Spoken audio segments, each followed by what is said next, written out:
नमस्ते, स्वागत छ तपाईहरुलाई एबीएल फार्मिङ च्यानलमा। आज चाहिँ हामी सुन्तलाको बिरुवालाई कस्तो तरिकाले रोपियो भने छिटो जरा गाड्न सजिलो हुन्छ, बिरुवाहरू छिटो जाग्छ भन्ने विषयमा भिडियो बनाउन गइरहेका छौं र भिडियोमा पहिलोचोटी हुनुहुन्छ भने एबीएल फार्मिङ च्यानललाई लाइक, कमेन्ट, शेयर, सब्स्क्राइब गर्न नबिर्सनु होला। आज चाहिँ हामी असारको झरीलाई सदुपयोग गरेर सुन्तलाको बिरुवाहरूलाई रोप्न जाँदैछौँ। हामीले चाहिँ सुन्तलाको बिरुवालाई पहिले नै उखेलेर यसरी राखेका थियौं र जुन लाउँदा दिन नै हामीले उखेलेर यसरी जम्मा पारेका थियौं, किनभने बिरुवा सुक्छ भनेर हामीले प्लास्टिकले बाँधेका थियौं र यसलाई चाहिँ हामीले पहिले नै 1 मिटरको खाडलहरू खनेर तयार पारिसकेका थियौं र अब त्यसलाई चाहिँ हामीले हल्का मलहरू राखेर माटोहरू खाडल खनेर बिरुवालाई रोप्नु पर्दछ। र बिरुवालाई रोप्दाखेरि जहिले पनि बिरुवाको जरादेखि माथि जुन सुरुको पात हुन्छ त्यो पातको 1 इन्च मुनिसम्म गाड्नु पर्ने हुन्छ। यसरी गाडियो भने चाहिँ बिरुवाहरू छिटो जाग्ने सम्भावना धेरै हुन्छ र हामीले चाहिँ यसरी हल्का हल्का माटोले पुर्दै माटोलाई खाद्दै गर्नुपर्छ र खाद्यो भने चाहिँ भित्र अक्सिजन जान पाउँदैन र बिरुवाहरू छिटो जाग्छ।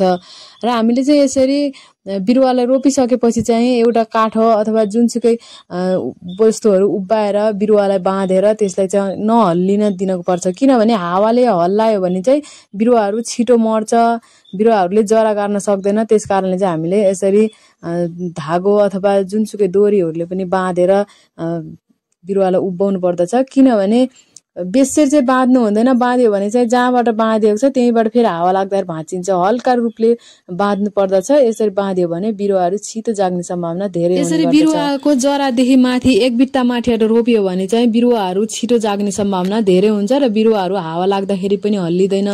र बिरुवाहरूको लागि खाडल पहिले नै खनेर तयार गरिएको ठाउँमा रोपियो भने चाहिँ बिरुवाहरू छिटो बढ्छ र जराले पनि राम्रो पकड लिने काम गर्दछ र बिरुवाहरू दीर्घकालमा समेत उत्पादनमा सुधार ल्याउने मद्दत गर्दछ। र सुन्तलाको बिरुवाहरूलाई रोप्नको लागि असार साउनको महिनामा चाहिँ वर्षा सुरु भएको समयमा बिरुवा रोप्दाखेरि एकदमै राम्रो हुने गर्दछ। र बिरुवालाई रोपिसकेपछि बिरुवाको वरिपरिको माटोलाई भित्र अक्सिजन छिर्न नदिने तरिकाले माटोलाई यसरी खुट्टाले पनि थिच्ने अथवा दबाउने गर्नुपर्दछ। र बिरुवालाई रोपिसकेपछि पहिलो वर्षमा नै नियमित सिँचाइ र गोडमेल र घामबाट बचाउने गर्नुपर्दछ।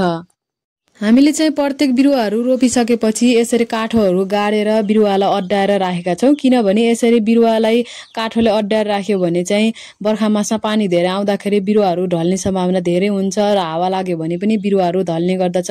यसरी काठोमा गाडेर धागोले बाँधेर उभ्यायो भने चाहिँ बिरुवाहरू ढल्दैन पनि र हावाले हल्लायो भने पनि असर गर्दैन।